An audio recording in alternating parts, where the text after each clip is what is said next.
Bonjour à tous et à toutes et bienvenue sur la chaîne du pouvoir de la conscience. Merci d'être une fois de plus avec moi aujourd'hui. J'espère que vous vous sentez merveilleusement bien, que vous passez une excellente journée et que vous prenez grand soin de vos conversations internes. Aujourd'hui, je vous offre la traduction d'une conférence de Neville Goddard, la première de 5 leçons. Avant de commencer avec la lecture, je vous invite à vous abonner à la chaîne si vous ne l'avez pas encore fait et n'hésitez pas à partager son contenu si vous pensez qu'il peut intéresser ou aider les personnes de votre entourage.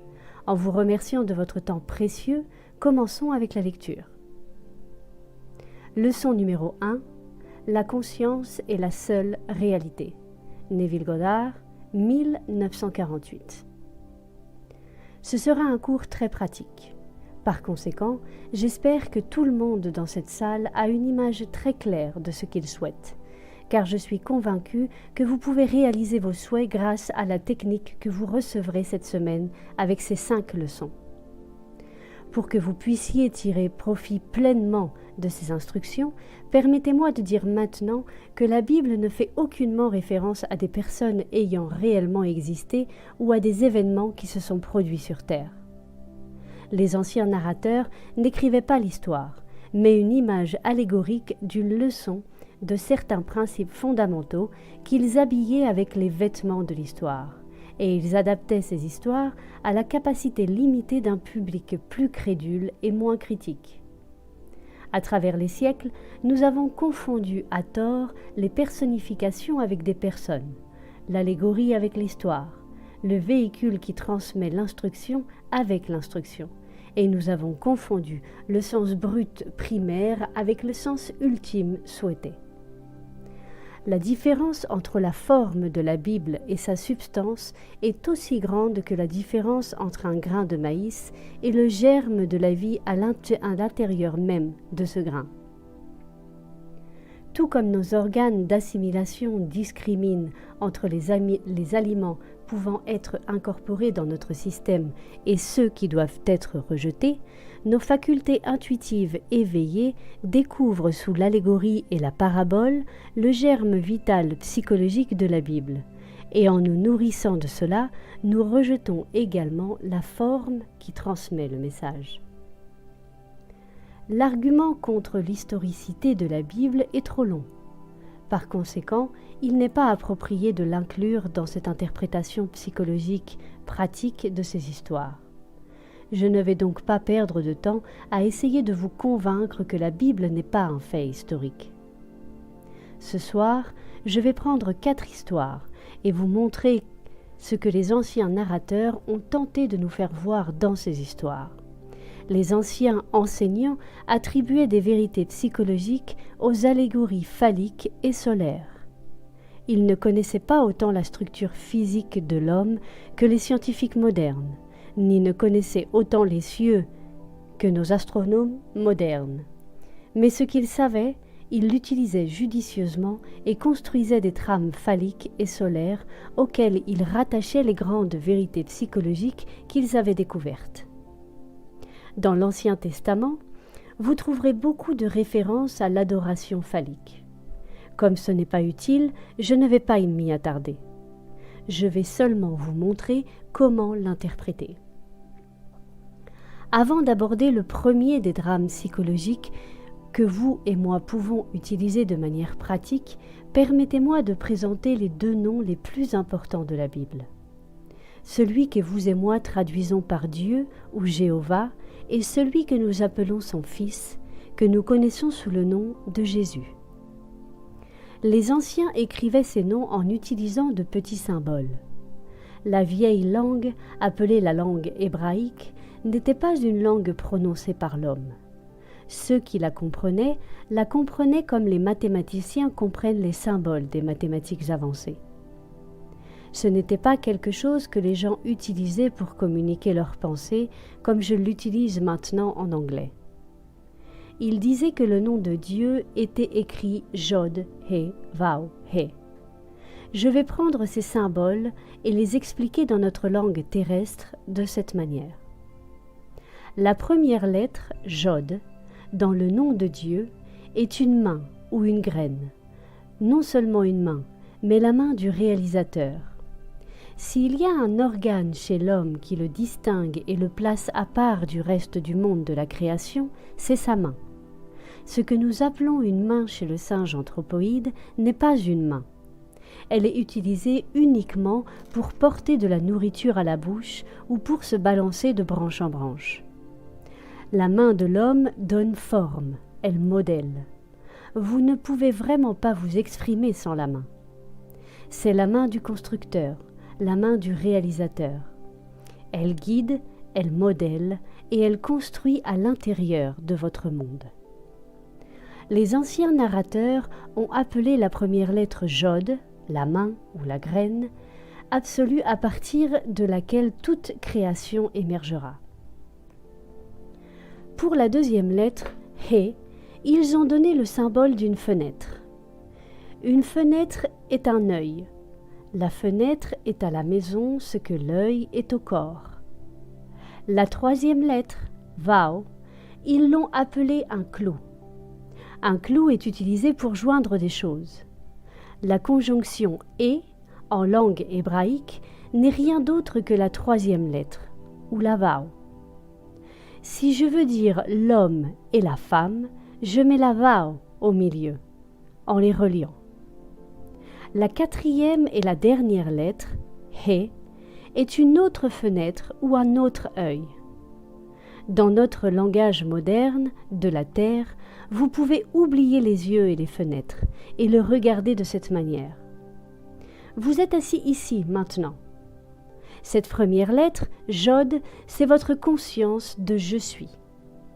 Vous êtes conscient d'être conscient. C'est la première lettre. De cette conscience découlent tous les états de conscience.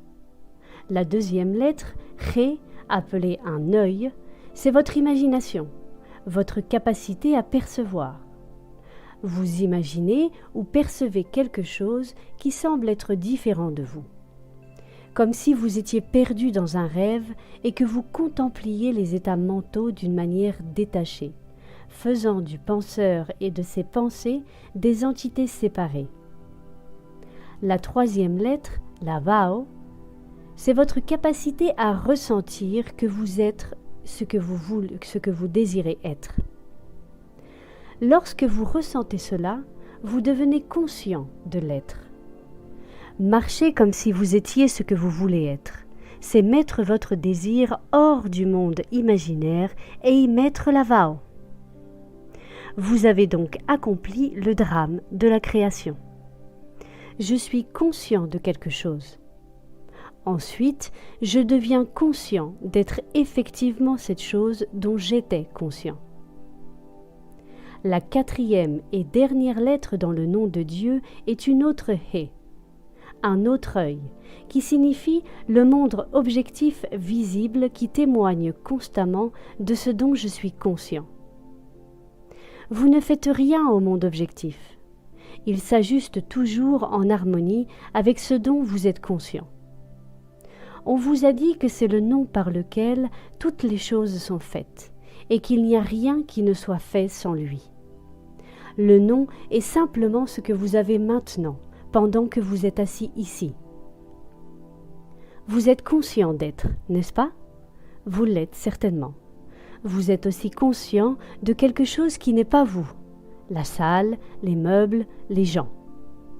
Maintenant, vous pouvez être sélectif. Peut-être que vous ne voulez pas être autre chose que ce que vous êtes, ou posséder ce que vous voyez. Mais vous avez la capacité de ressentir ce que ce serait d'être maintenant quelqu'un d'autre que vous-même. Quand vous supposez être la personne que vous voulez être, vous avez complété le nom de Dieu, ou le Jod, He, Vau, He. Le résultat final, l'objectivation de votre supposition, n'est pas votre problème. Il apparaîtra automatiquement lorsque vous prendrez conscience de l'être.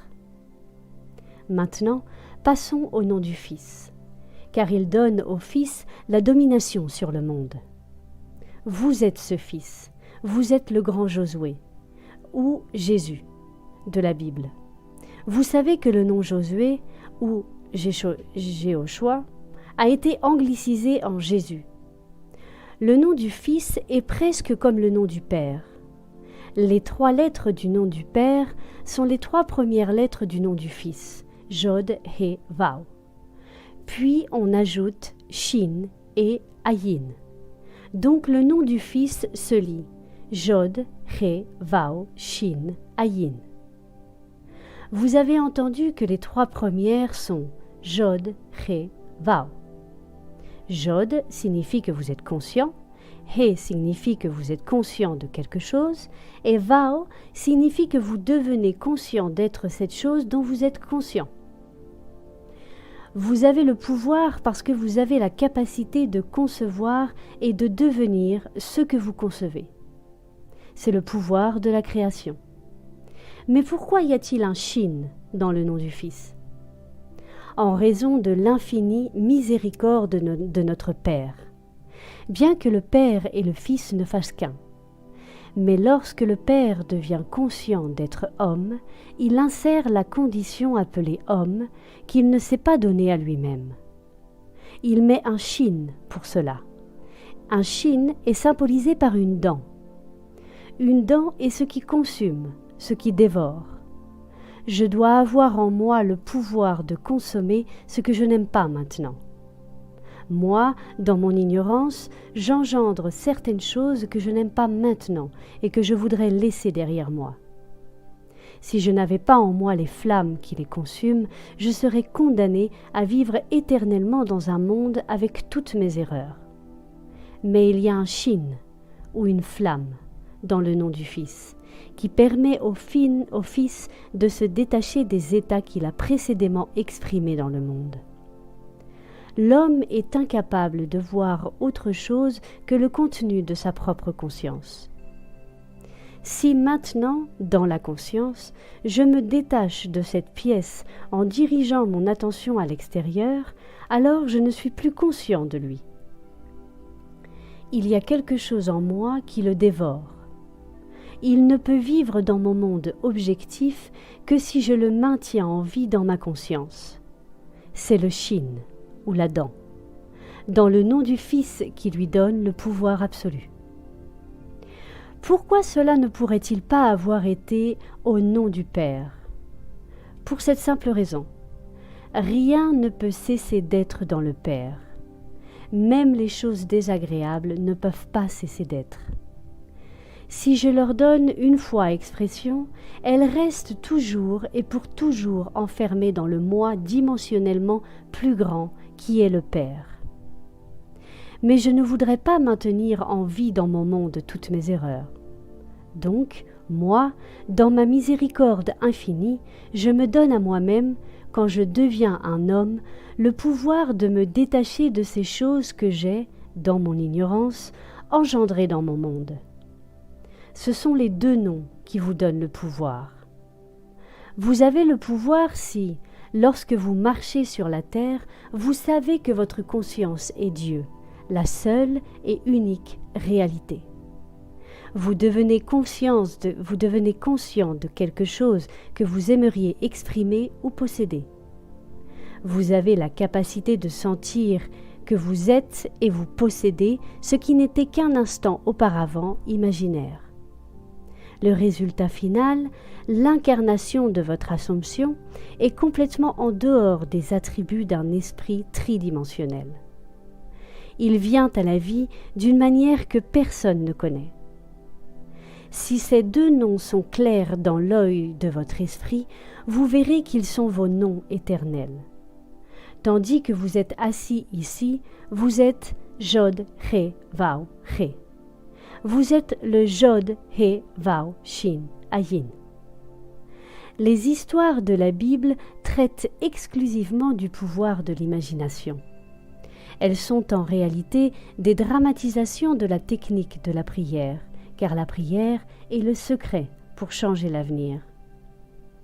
La Bible nous révèle la clé par laquelle l'homme entre dans un monde dimensionnellement plus grand afin de changer les conditions du monde moindre dans lequel il vit.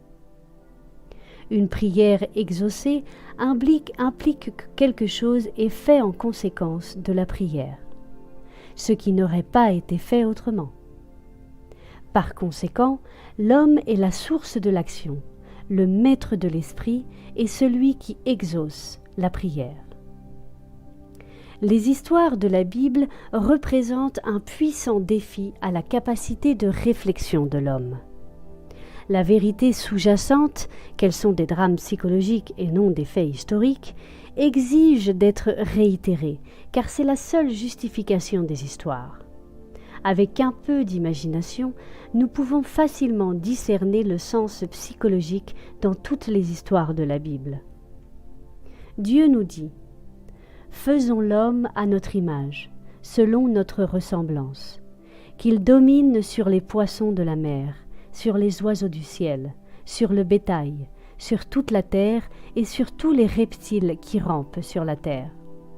Dieu créa l'homme à son image, il le créa à l'image de Dieu. » Genèse 1, 26, 27. Ici, dans le premier chapitre de la Bible, les anciens enseignants ont posé les bases selon lesquelles Dieu et l'homme ne font qu'un, et que l'homme a autorisé sur toute la terre.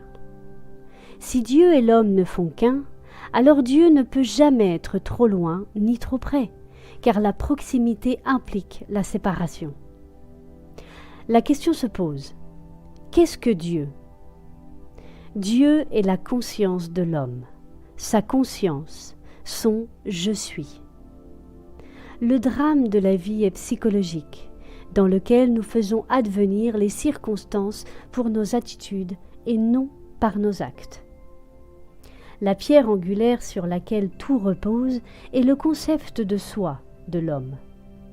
Il agit comme il le fait et vit les expériences qu'il vit parce que son concept de lui-même est tel qu'il est, et pour aucune autre raison. S'il avait un concept différent de lui-même, il agirait différemment et aurait des expériences différentes. L'homme, en assumant le sentiment de son désir accompli, modifie son avenir en harmonie avec cette supposition. Car même si les suppositions sont fausses, si elles sont maintenues, elles se matérialiseront en actes. Pour l'esprit indiscipliné, il est difficile d'assumer un état nié par les sens. Mais les anciens maîtres ont découvert que le rêve, ou un état proche du rêve, aidait l'homme à faire sa supposition. Ils ont donc présenté le premier acte créatif de l'homme comme si l'homme était dans un profond sommeil. Cela établit non seulement le modèle pour tous les actes créatifs futurs, mais nous montre que l'homme n'a qu'une seule substance véritablement à sa disposition pour créer son monde, et c'est lui-même. Et l'Éternel Dieu, l'homme, fit tomber un profond sommeil sur Adam, et il s'endormit. Et il prit une de ses côtes et ferma la chair à sa place. Et de la côte qu'il avait prise de l'homme, il forma une femme. Genèse 2, 21, 22. Avant que Dieu ne forme cette femme pour l'homme, il amena devant Adam les bêtes des champs et les oiseaux du ciel. Et Adam les nomma. Tout ce qu'Adam appela chaque être vivant, ce fut son nom. Si vous prenez une concordance ou un dictionnaire biblique et cherchez le mot « cuisse », tel qu'il est utilisé dans cette histoire, vous verrez qu'il n'y a rien à voir avec la cuisse. Il est défini comme les parties molles créatives chez un homme, qui pendent au-dessus de sa cuisse. Les anciens narrateurs ont utilisé ce cadre phallique pour révéler une grande vérité psychologique. Un ange est un messager de Dieu. Vous êtes Dieu, comme vous venez de le découvrir, car votre conscience est Dieu, et vous avez une idée, un message. Vous luttez avec cette idée. Vous ne savez pas que vous êtes déjà ce que vous contemplez, et vous ne croyez pas pouvoir le devenir. Vous le souhaiteriez, mais vous ne croyez pas pouvoir y parvenir. Qui lutte avec l'ange ? Jacob. Et le mot Jacob, par définition, signifie le supplantateur. Vous aimeriez vous transformer et devenir ce que la raison et les sens nient. Lorsque vous luttez avec votre idéal en essayant de ressentir que vous l'êtes, c'est ce qui se passe. Lorsque vous ressentez vraiment que vous l'êtes, quelque chose émane de vous. Vous pouvez utiliser les mots « qui m'a touché » car j'ai ressenti une vertu qui est sortie de moi. Vous devenez un instant, après une méditation réussie, incapable de poursuivre l'acte, comme s'il s'agissait d'un acte créatif physique. Vous êtes tout aussi impuissant après une prière réussie qu'après un acte créatif physique. Lorsque la satisfaction est la vôtre, vous n'avez plus faim d'elle. Si la faim persiste, l'idée ne s'est pas manifestée en vous de manière adéquate. Vous n'êtes pas devenu pleinement conscient d'être ce que vous désirez être. Il y avait encore cette soif lorsque vous êtes sorti de la profondeur. Si je peux ressentir que je suis ce que je savais il y a seulement quelques instants ne pas être, mais souhaiter être, alors je n'ai plus faim d'être. Je n'ai plus soif, car je me sens satisfait dans cet état. Alors, quelque chose se rétracte en moi. Non pas physiquement, mais dans mon ressenti, dans ma conscience, car c'est là la créativité de l'homme. Ainsi, son désir diminue, il perd le désir de poursuivre cette méditation. Il ne s'arrête pas physiquement, il n'a simplement plus le désir de continuer l'acte méditatif. Quand vous priez, croyez que vous avez reçu et vous recevrez. Lorsque l'acte créatif physique est accompli, le tendon qui est sur le creux de la cuisse de l'homme se rétracte et l'homme devient impuissant ou s'arrête. De la même manière, lorsqu'un homme prie avec succès, il croit déjà être ce qu'il désire être. Donc, il ne peut plus désirer être ce dont il est déjà conscient. Au moment de la satisfaction physique et psychologique, quelque chose sort qui, avec le temps, sera le témoignage du pouvoir créatif de l'homme. Notre prochaine histoire se trouve au chapitre 38 du livre de la Genèse. Il y a ici un roi dont le nom est Juda. Les 3 premières lettres de son nom commencent également par Jod, Ré, Vau. Tamar est sa belle-fille. Le mot Tamar signifie palmier ou la plus belle. Elle est gracieuse et belle à regarder et on l'appelle palmier. Un palmier haut et majestueux fleurit même dans le désert. Où qu'il soit, il y a un oasis. Quand vous voyez un palmier dans le désert, vous avez trouvé ce que la plupart des gens recherchent dans cette terre aride. Rien n'est plus désirable pour un homme traversant un désert que la vue d'un palmier. Dans notre cas, pour être pratique, notre objectif est le palmier. C'est ce que nous recherchons de majestueux et de beau. Quoi que vous et moi voulions, ce que nous désirons vraiment est incarné dans l'histoire comme la belle Tamar. On nous dit qu'elle se vêt des voiles d'une prostituée et s'assied en public.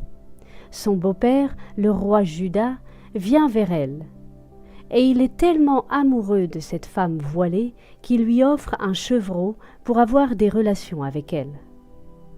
Elle dit : « Que me donnerez-vous en gage de me donner un chevreau ?» En regardant autour d'elle, elle dit : « Que veux-tu que je te donne en gage ?»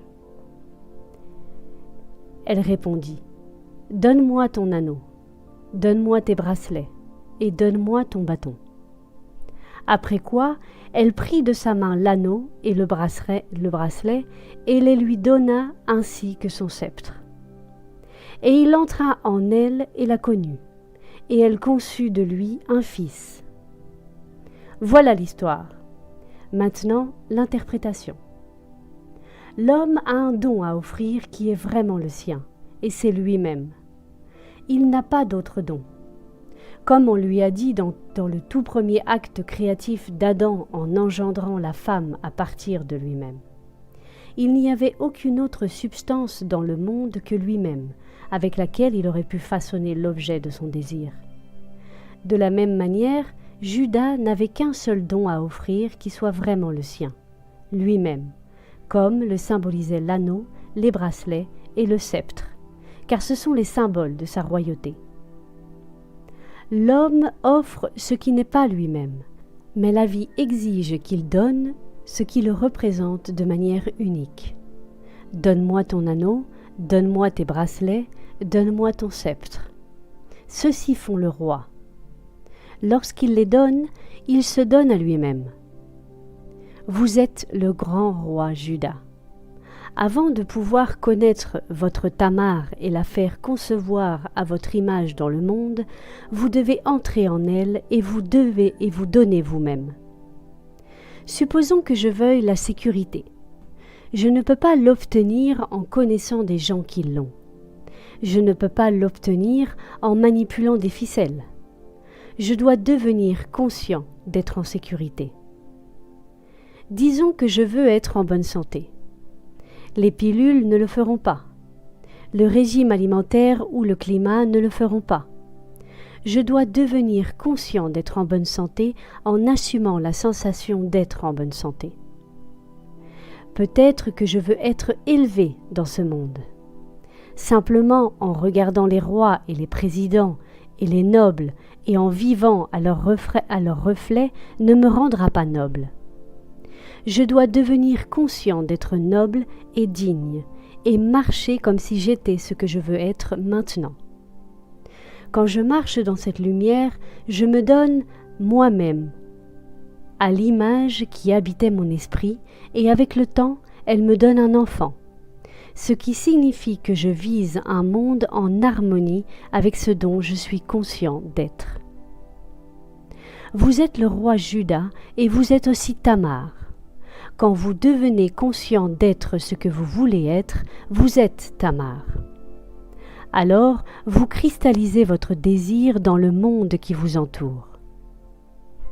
Peu importe les histoires que vous lisez dans la Bible, peu importe combien de personnages ces anciens narrateurs ont introduits dans le drame, une chose que vous et moi devons toujours garder à l'esprit. Ils ont tous lieu dans l'esprit de l'homme individuel. Tous les personnages vivent dans l'esprit de l'homme individuel. En lisant l'histoire, faites en sorte qu'elle corresponde à votre propre modèle. Sachez que votre conscience est la seule réalité. Ensuite, ayez clairement en tête ce que vous voulez être. Puis, assumez la sensation d'être ce que vous voulez être et restez fidèle à votre affirmation. Vivez et agissez dans votre conviction. Faites toujours en sorte qu'elle corresponde à ce modèle. Notre troisième interprétation est l'histoire d'Isaac et de ses deux fils, Ésaü et Jacob. C'est le tableau d'un homme aveugle trompé par son deuxième fils en lui donnant la bénédiction qui appartenait à son premier fils.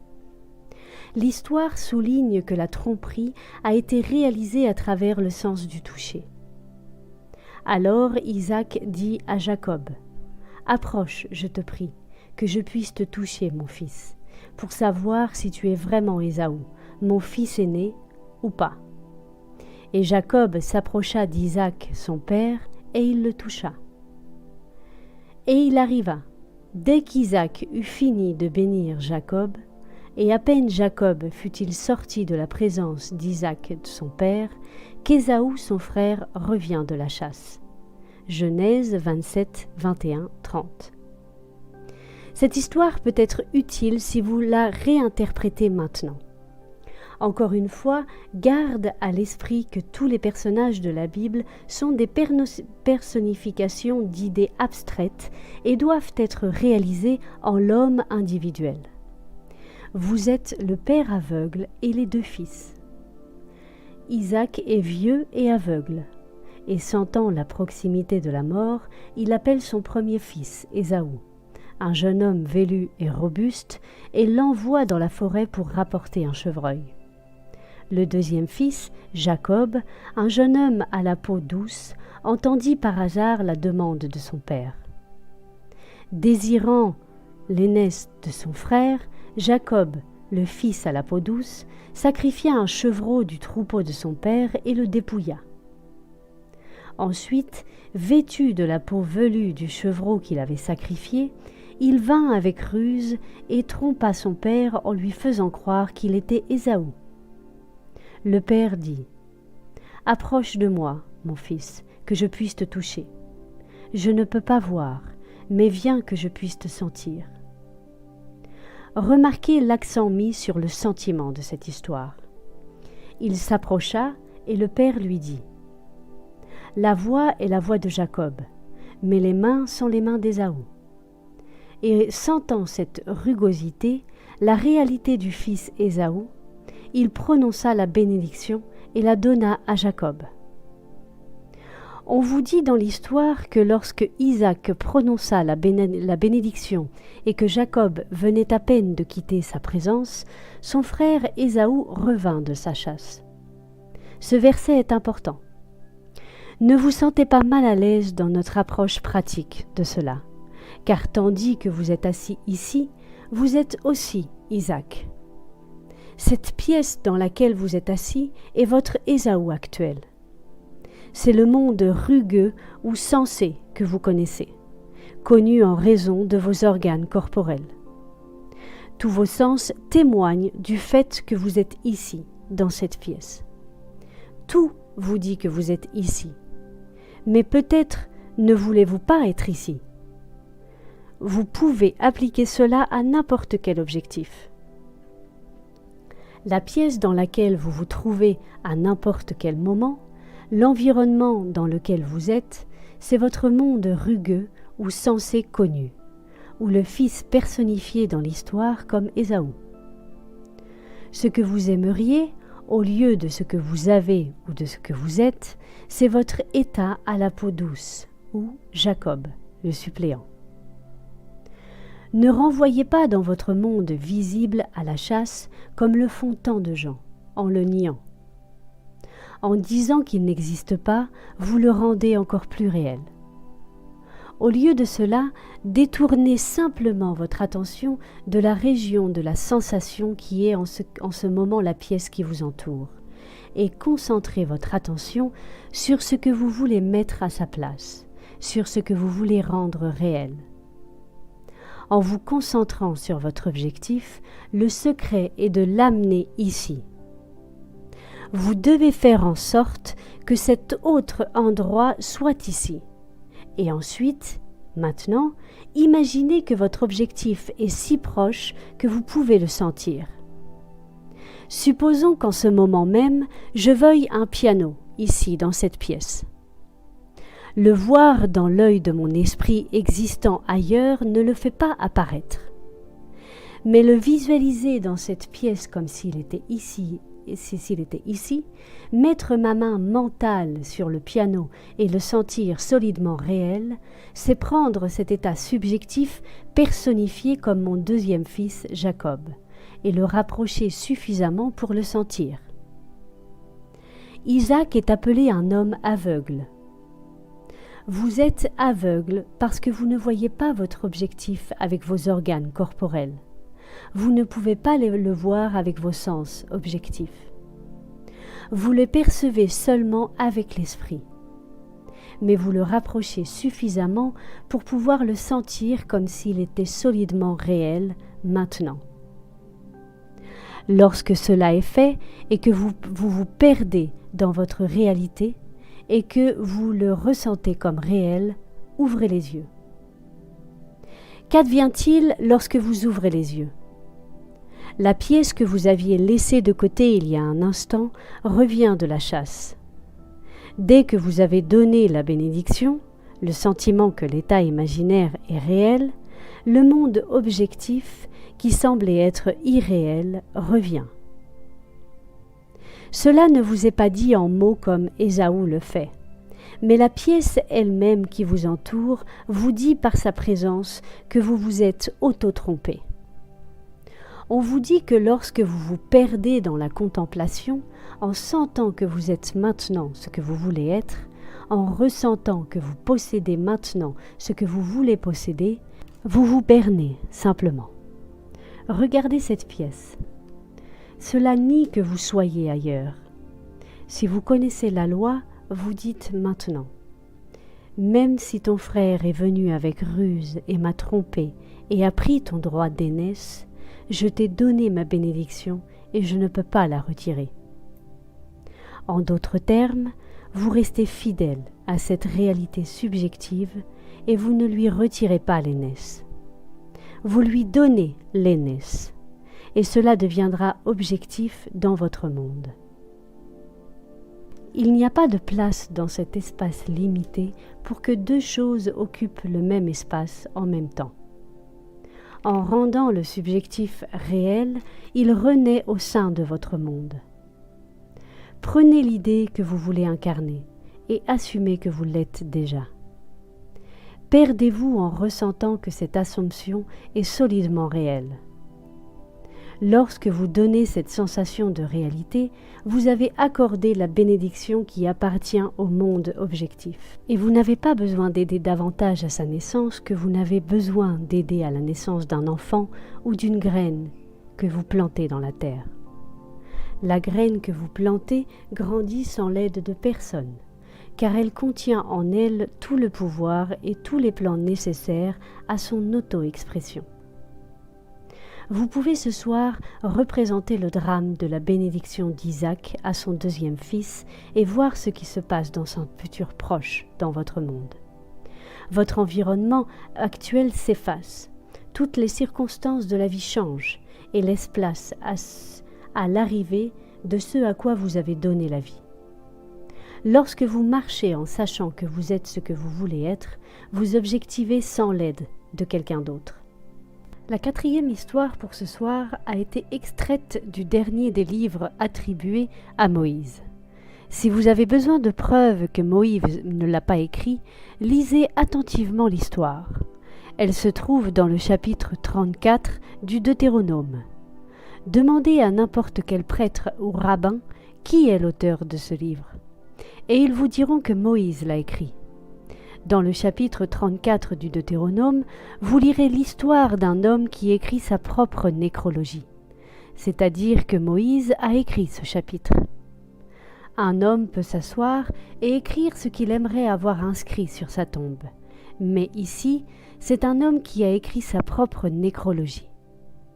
Puis il meurt et disparaît tellement complètement qu'il défie la postériorité de trouver où il a été enterré.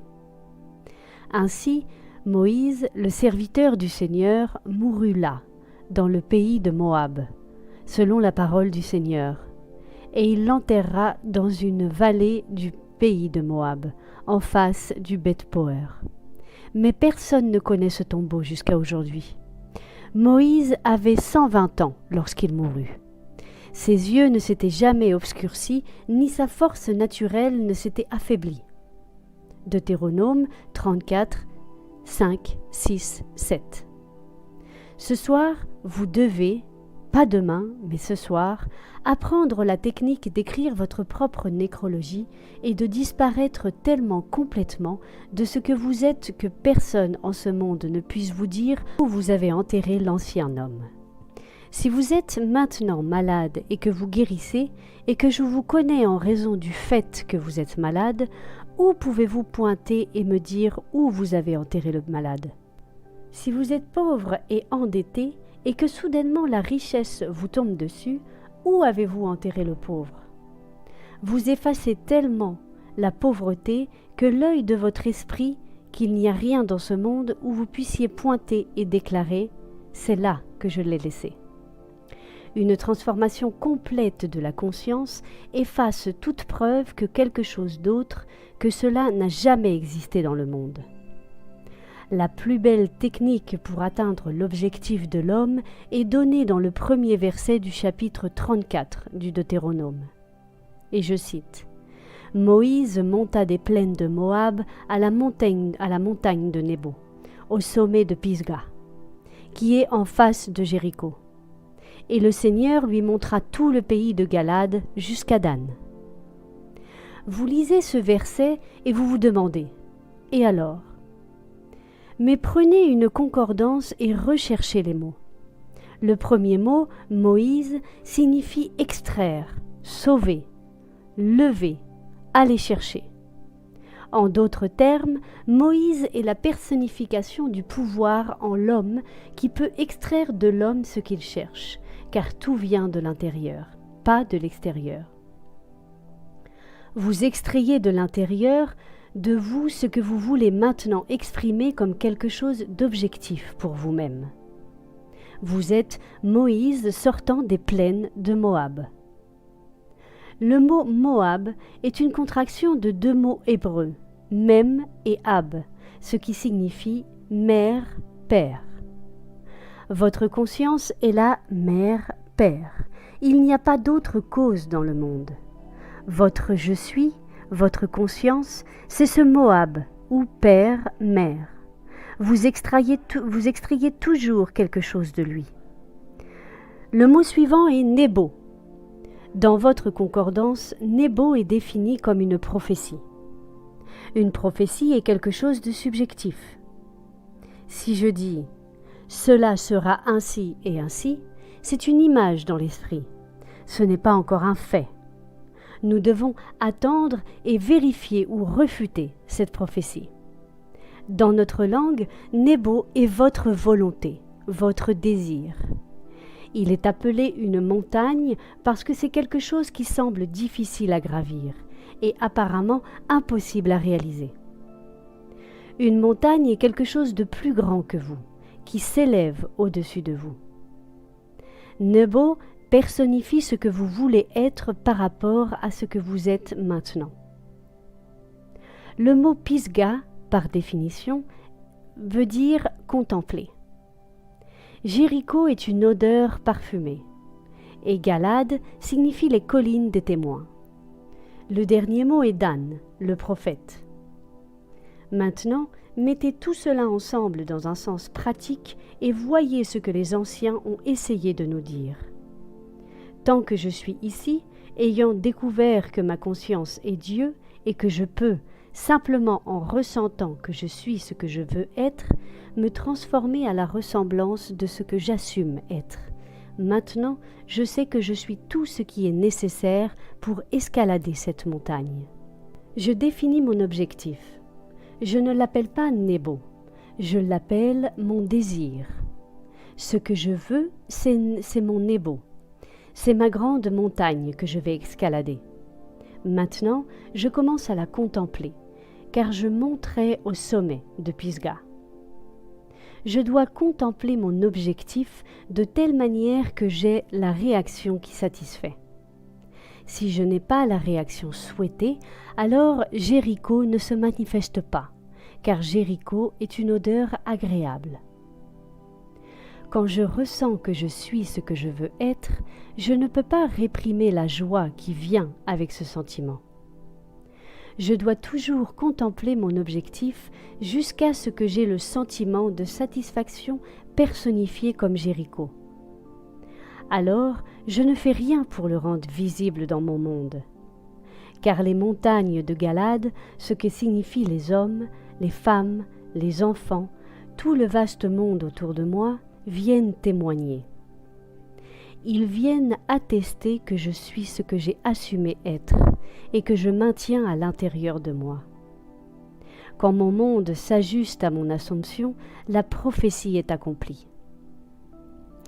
Si je sais maintenant ce que je veux être, et j'assume que je le suis, et je marche comme si je l'étais, je deviens cela, et en devenant ainsi, je meurs complètement à ma conception précédente de moi-même, au point où je ne peux pas indiquer un endroit dans ce monde et dire « c'est là que mon ancien moi est enterré ».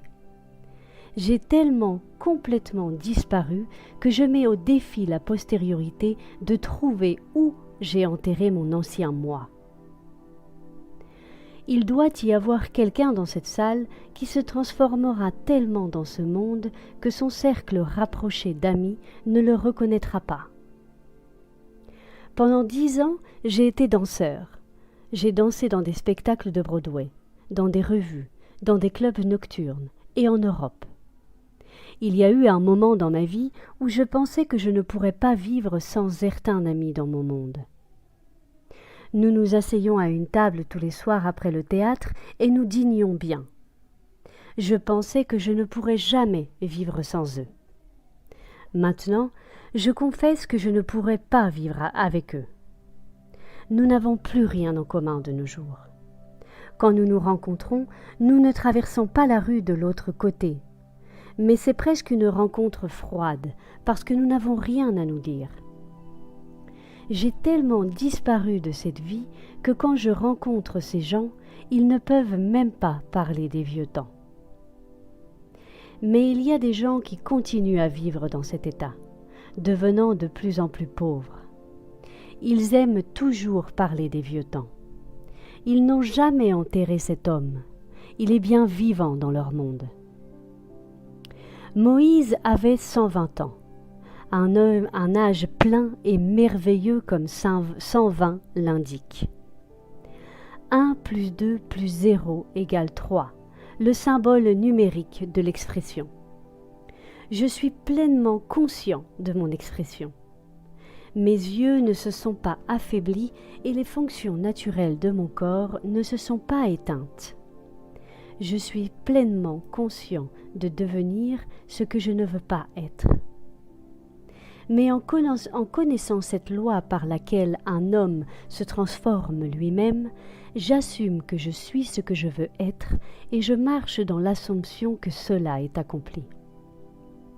En devenant cela, le vieil homme meurt et tout ce qui était lié à cet ancien concept de lui meurt avec lui. On ne peut pas emporter une partie de l'homme ancien dans l'homme nouveau. On ne peut pas mettre du vin nouveau dans de vieilles outres ni de nouveaux morceaux sur des vieux vêtements. Vous devez être un être complètement nouveau. Lorsque vous assumez d'être ce que vous voulez être, vous n'avez pas besoin de l'aide d'un autre pour le faire. Vous n'avez pas non plus besoin de l'aide de quiconque pour enterrer l'ancien homme à votre place. Laissez les morts enterrer les morts. Ne regardez même pas en arrière, car quiconque ayant mis la main à la charrue puis regarde en arrière n'est pas apte au royaume des cieux. Ne vous demandez pas comment cela se passera. Peu importe si votre raison le nie. Peu importe si tout le monde autour de vous le nie. Vous n'avez pas à enterrer l'ancien. Laissez les morts enterrer les morts. Vous enterrerez aussi le passé en restant fidèle à votre nouveau concept de vous-même, défiant tout l'avenir vaste à trouver où vous l'avez enterré.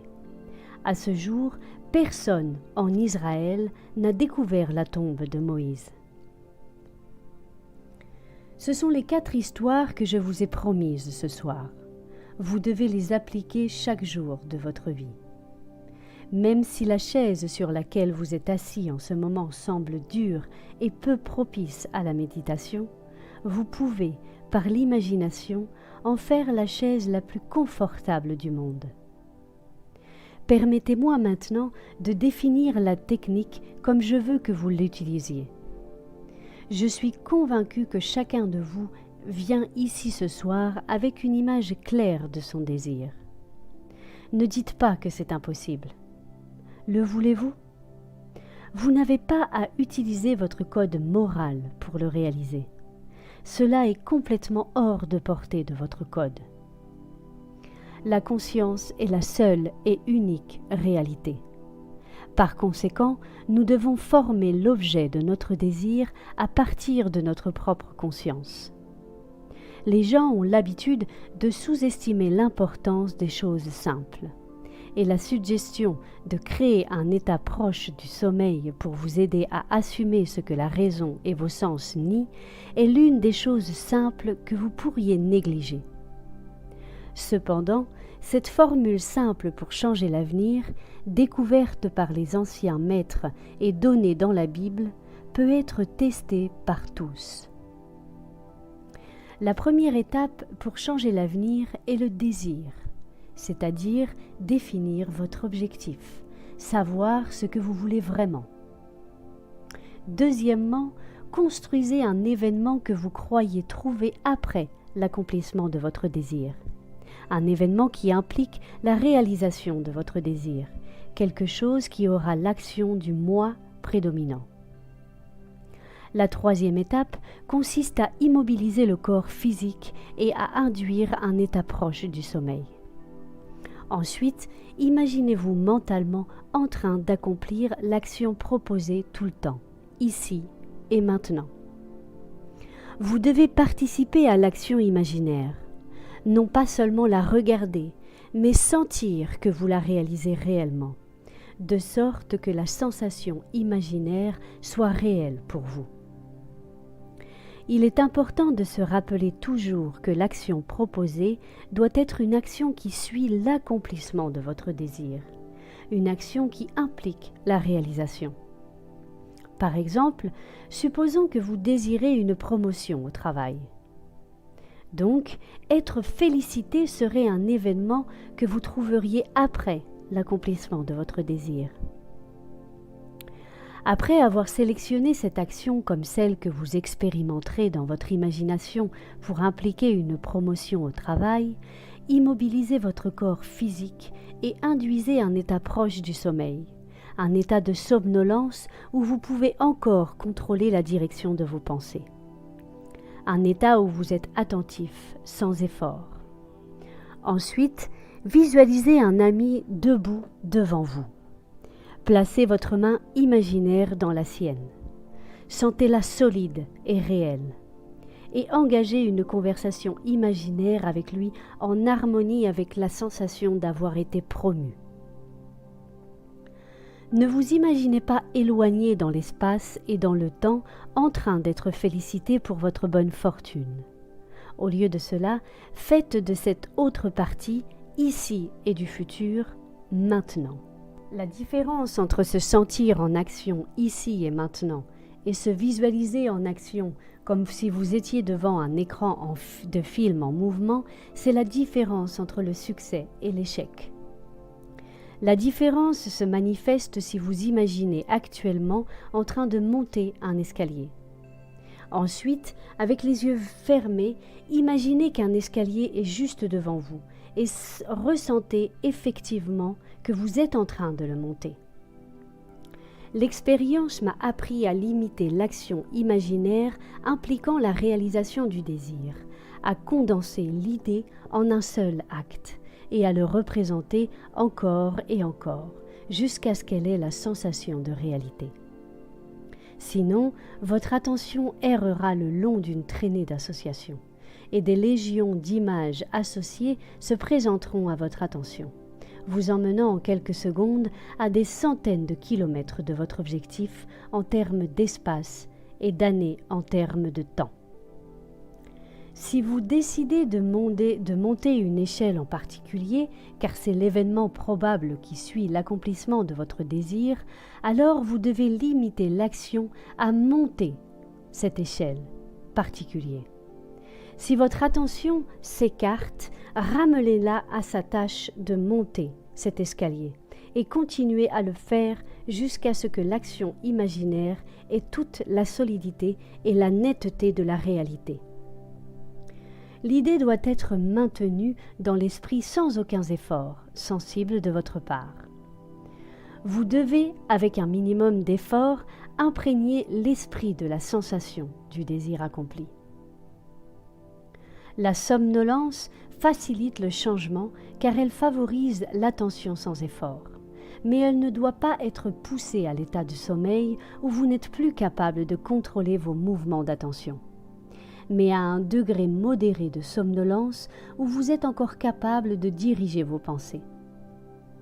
Une manière plus efficace d'incarner un désir est d'assumer la sensation que le désir est réalisé. Puis, dans un état de détente et de somnolence, répétez encore et encore, comme une berceuse, toute phrase courte impliquant la réalisation de votre désir, telle que « Merci, merci, merci ». comme si vous vous adressiez à un pouvoir supérieur pour vous avoir donné de ce que vous avez désiré.